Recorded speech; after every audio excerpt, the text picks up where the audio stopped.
Well, in the past year, everybody involved in the movie has been so busy on the movies. I think what looks like the biggest difference is like all of the media attention and like the crazed like the like tabloid paparazzi stuff like that. But we're so sort of heavily entrenched in the work that we sort of go like, huh, we're married?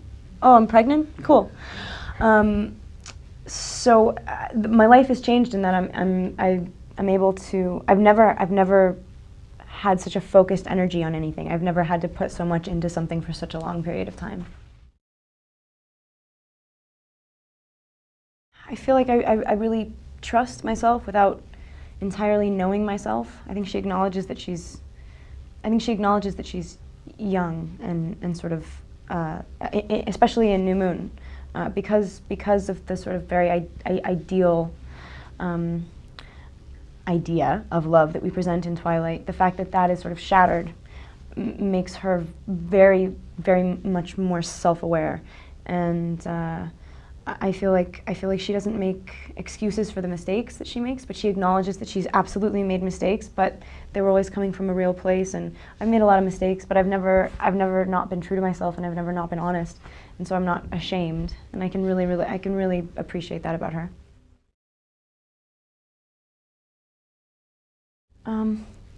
I was uber terrified. I couldn't wrap my head around, because of the way that the breakup scene is written, and because of the nature of their relationship, the fact that he almost physically completes her, that's not something that's real in life. But I found that it actually might be. It's just a metaphor. It's even though she actually does feel addicted, I mean, I feel like that's really what love is like. And so in playing the breakup scene, I was just baffled. Bella didn't believe that he would leave. Like, I was just sort of confused. Like, what are you saying to me? And he's also telling her what he knows will break her, because she always feels unworthy of him and less than what he should have. He feels the same way about her. So I just sort of tried to play all of that. It's a lot. It's a big scene. It was the one that I was most intimidated by.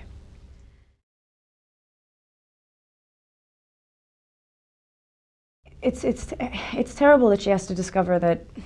I mean, it would be really nice to know, or it would be really nice to believe in the idea that there's one person for you.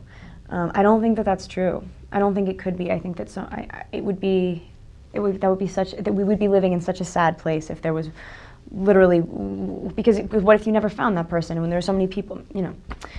But I think that she discovers that there really are different levels of loving someone, and it's a very courageous thing to deny one for the other, even though it's a much more difficult path.